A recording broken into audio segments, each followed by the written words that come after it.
अगर आप चाहते हैं कि आपको निराशा, उदासी, हताशा न हो, तो आप सूर्य नमस्कार बच्चों को कराइए, आंखें कमजोर नहीं होंगी। सुबह सुबह शास्त्रीय संगीत यानी कि भजन अपने घर में टीवी पर, रेडियो पर हल्की हल्की आवाज में लगा दीजिए। बच्चों में संस्कार स्वतः विकसित होंगे।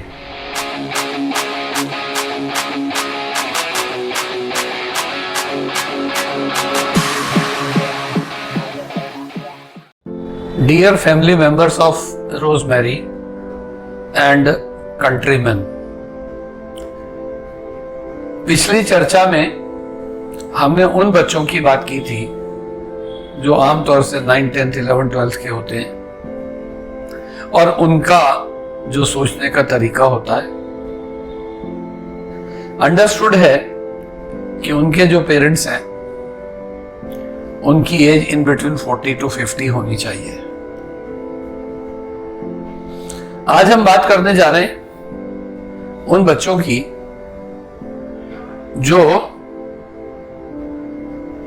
3 साल से और 9th और 8th क्लास तक के बच्चे हैं, अर्थात 12-13 साल तक के बच्चे जिनके पेरेंट्स की एज इन बिटवीन 35 to 40 होती है। देखने में क्या आया है, सभी लोग कह रहे हैं कि 2 साल में शिक्षा का स्तर काफी गिर गया है और जो पेरेंट्स 75 से अबव बॉर्न हैं उनमें से 90% पेरेंट्स ने एजुकेशन ले रखी है, चाहे वो इंजीनियर हो, डॉक्टर्स हो, सिंपल ह्यूमैनिटीज से ग्रेजुएट हो, लिबरल एजुकेशन ली हो, या फिर उनके पास कोई प्रोफेशनल डिग्रीज और सर्टिफिकेट्स हो। आमतौर से इसी एज ग्रुप यानी कि 30 से 45 साल के उम्र के जो पेरेंट्स हैं, ज्यादा बड़ी समस्या उन्हीं के बच्चों की दिख रही है। क्यों? कि उनके पास डिग्रीज तो हैं, सर्टिफिकेट्स तो हैं, डिप्लोमास तो हैं, अर्थात वो पढ़े लिखे, साक्षर, समृद्ध, पीएचडी किए हुए भी हो सकते हैं हो, लेकिन पढ़ना लिखना ना उनका स्वभाव है, ना उनकी प्रवृत्ति है, ना उनकी प्रकृति है, ना उनकी आदतें हैं। 30 से 45 साल की उम्र के बीच के जो पेरेंट्स हैं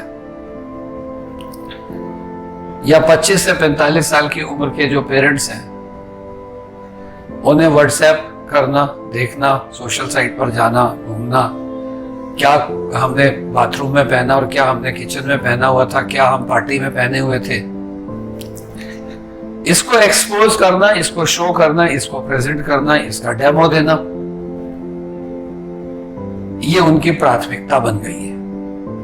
और बच्चों को महंगे से महंगे स्कूल में पढ़ाना, अच्छे से अच्छे स्कूल में नहीं कह रहा हूं, महंगे से महंगे स्कूल में पढ़ाना उनकी प्राथमिकता हो गई है। जैसे जितना महंगा डॉक्टर उतना अच्छा इलाज, ऐसा काफी लोग मानते हैं। ठीक ऐसे ही इस आयु वर्ग के लोग जितनी महंगी शिक्षा, जितना शो ऑफ ज्यादा, जितना बोझ ज्यादा, जितने ट्यूशन ज्यादा, उतना लेवल और स्टैंडर्ड और स्टेटस ऊपर, ऐसा मान लिया है जो शिक्षा में ह्रास यानी डिटेरियोरेशन का कारण है। मैं 72 प्लस पर हूं, तो मैं इवन 50 इयर्स ऑफ एज के बच्चों को भी कह सकता हूं, बच्चों और ऊपर वालों को, बहनों और भाइयों, अगर आज इस 2 साल में शिक्षा का स्तर घटा है ऐसा आप मानते हैं, तो माने।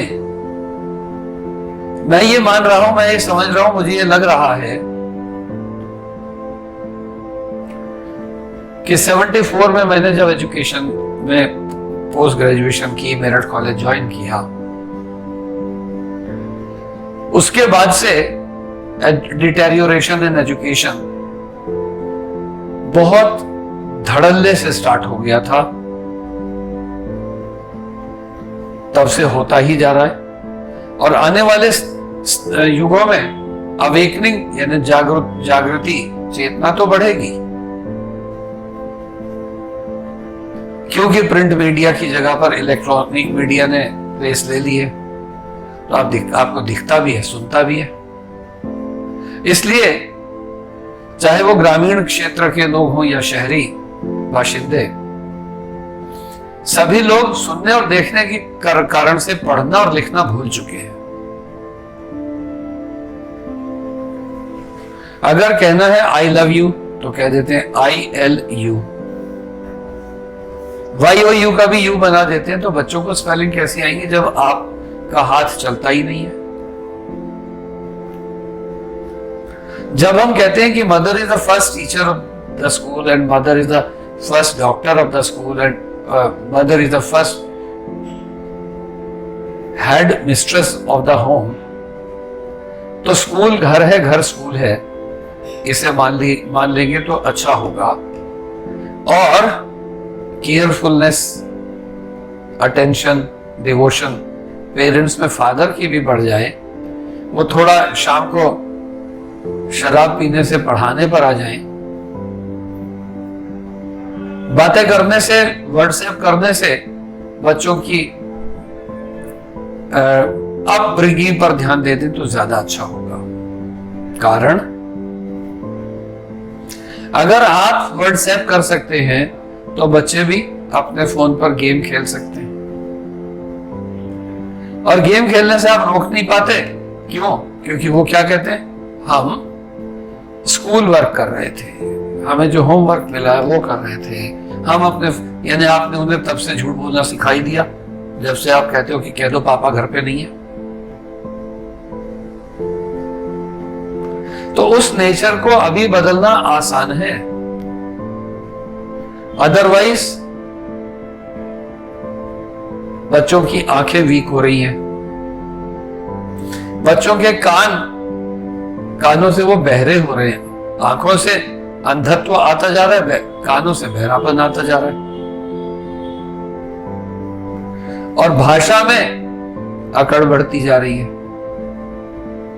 गुस्सा तीसरे आसमान पर होता जा रहा है। लेकिन वो किससे सीख रहे हैं? अपने दादा दादी, हम जैसे लोगों से, अपने माता पिता से, आप लोगों से। तो आने वाले 10 साल में शिक्षा का उतना ह्रास होने जा रहा है जितनी प्रगति, उन्नति, विकास इंडस वैली सिविलाइजेशन से लेकर आज तक नहीं हुआ। यह चिंतन का भी विषय है और चिंता का भी विषय है। इसलिए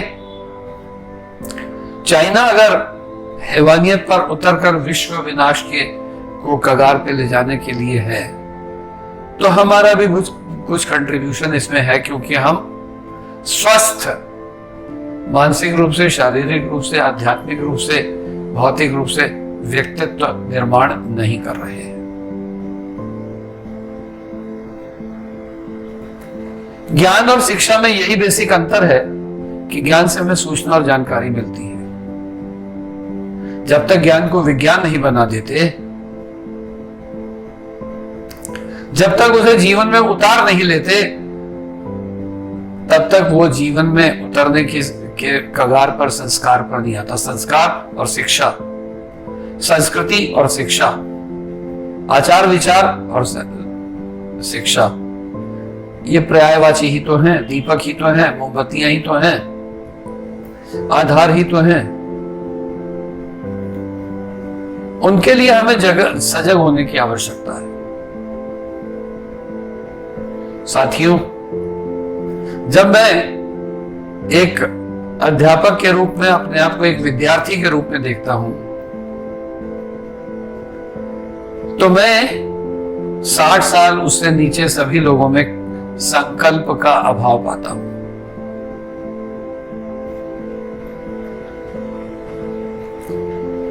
दृढ़ता का अभाव पाता हूं और पाता हूं बच्चे उल्टा सीधा जवाब ना दे दें, इसलिए हम डरते हैं, घबराते हैं। और वो क्यों डरते घबराते? क्योंकि हम आश्वस्त नहीं हैं, विश्वस्त नहीं हैं। जो हमने किया है उसके बारे में हम कृत संकल्प नहीं।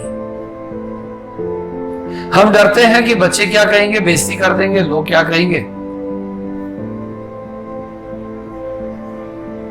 बच्चों, मुझ जैसे अरबों में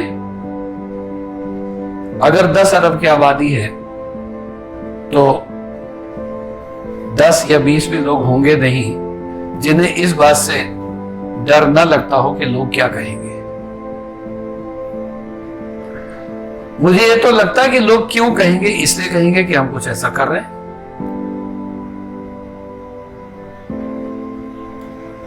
तो ये डर, ये खौफ, ये निराशा, ये उदासी, ये झिझक किसी भी उम्र पर मिटाई जा सकती है। Age is just a number. अगर आप में 80 साल में भी जोश आ गया, उत्साह आ गया, हिम्मत आ गई और संसार को विकासवादी विकसित करने की आप में चेतना जाग गई, तो आप सतयुग में आ जाएंगे। कला का सतयुग में वैसे ही प्रयोग करेंगे जैसे राम के युग में भी तो विमान थे, जड़ी बूटियां थी, दवाइयां थी, शक्ति थी। और वही रामायण युग में भी विज्ञान को आपने देखा है और महाभारत युग में भी। केवल ये महाग्रंथ थोड़ी है, ये किसी युग की सत्यता का परिचायक भी तो है। तो ऐसा सत्यनिष्ठ व्यक्तित्व, परिवार, राष्ट्र और समाज हम विकसित क्यों नहीं कर सकते? केवल इसलिए कि हम हीन हैं, दीन हैं। यस, इसीलिए तो इसलिए उठिए, हिम्मत कीजिए, अपने बच्चों को मोटा होने से बचाइए, अपने बच्चों को एक नॉर्मल मानसिक रूप से अस्वस्थ होने से बचाइए। सुबह 5 बजे गर्मियों में और 6 बजे अगर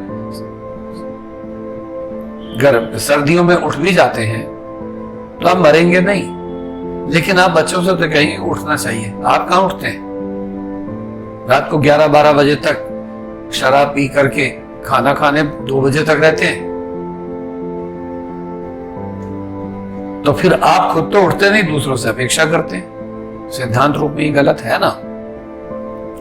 अगर आप चाहते हैं कि आपको निराशा, उदासी, हताशा न हो तो आप सूर्य नमस्कार बच्चों को कराइए, आंखें कमजोर नहीं होंगी। सुबह सुबह शास्त्रीय संगीत यानी कि भजन अपने घर में टीवी पर, रेडियो पर हल्की हल्की आवाज में लगा दीजिए। बच्चों में संस्कार स्वतः विकसित होंगे। आप रात को जो म्यूजिक चलाते हैं, वेस्टर्न म्यूजिक, वही आपका दूध है, वही आपका घी है, वही आपकी दही है, वही आपकी खुराक है। तो बच्चों को तो राख बनाएंगे ही। इसलिए हम सब की, चाहे हम 70 से 80 और 80 से 90, 90 से 100 वर्ष के हों, और या हम 25 से 45 और 45 से 70 वर्ष के हों, सबकी व्यक्तिगत निजी तौर पर रिस्पॉन्सिबिलिटी है कि हम अपने बच्चों के साथ अधिक टाइम शेयर करें, क्योंकि अब तो 1-1, 2-2 ही होते हैं। उनके साथ साइकिलिंग कीजिए, उनके साथ रादर आर्चरी खेलिए, उनके साथ कैरम बोर्ड खेलिए, बट उन्हें केवल खाने के लिए मत छोड़ दीजिए, क्योंकि आपको वो सब खाना है जो अलाउड नहीं है, यानी कि जो आपकी बॉडी को परमिट नहीं करता। अधिकांश 25 से 45 साल के 45 से 70 साल के लोगों को हम हॉस्पिटल्स में देखते हैं। किसी के लंग्स, किसी की लिवर, किसी का गला, किसी की बीड़ी और सिगरेट से, और किसी की सिगार से, और किसी का शराब से खराब हुआ पड़ा है। जो 100 साल की उम्र की पहले कल्पना की जाती थी भारत में, वो आज जापान में ही क्यों रह गई है, हमारे यहाँ से क्यों खत्म हो गई? क्योंकि हमने उनकी खराब बातों को तो फॉलो कर लिया, वेस्टर्न कल्चर की, और उन्होंने जो हमारी अच्छी बातों को फॉलो करा उन्हें हमने छोड़ दिया। जैसे हमारे परिवारों में क्या होता था, किचन में जाओ, घर में जाओ तो जूते बाहर उतार दो, चप्पल बाहर उतार दो, हाथ धोकर के कोई चीज पकड़ो, पैर हाथ धोकर के खाने पर बैठो। हमने मान लिया कि ये बहुत पुरानी रीति रिवाज है। कहां, आज तो चेयर पे खाना होता है, किचन में स्टैंडिंग किचन है, तो इसलिए ना जूते उतारने की जरूरत है ना हाथ धोने की जरूरत है। इवन वेस्टर्न कल्चर की हमने क्या फॉलो की कि हम बॉडी वॉश करते हैं वॉशरूम में, यानी टॉयलेट में जाते हैं तो वो कागज का इस्तेमाल करते हैं, इसलिए हमने भी वही शुरू कर दिया। यानी हम पानी लगने ही नहीं देना चाहते अपनी बॉडी को, अपने बल को साफ करने के लिए। क्यों? अरे भाई, वहां पर पानी ज्यादा ठंडा होता था या है, उन्हें गर्म करने में टाइम लगता था, तो हमारे यहाँ ये प्रॉब्लम थोड़ी है। तो हम नकलची हैं, कॉपी पेस्ट करते हैं, वही हमारी विनाश का कारण है, वही हमारे हरास का कारण है। इसलिए अगर हम चाहते हैं तो कम से कम मिरर के सामने खुद से 2 पेज पढ़ें, फिर उसके बाद 4 पेज बच्चों को पढ़ाएं। इसी तरह से स्टोरी सुने और सुनाएं। इसी तरह से जब हम बच्चों के साथ गपशप करेंगे तो अबे तबे ऐसी तैसी शब्दों का इस्तेमाल हम नहीं करेंगे, तो वो भी तू तड़ाक से बात नहीं करेंगे। तो इसलिए रादर बच्चों के मानसिक स्वास्थ्य को ध्यान में रखते हुए, शारीरिक स्वास्थ्य को ध्यान में रखते हुए, बच्चों के कान और आंखों को ध्यान में रखते हुए हमें अपनी जीवन शैली, style of living, way of living, method of living को बदल लेना चाहिए। यही समय की आवश्यकता है। धन्यवाद।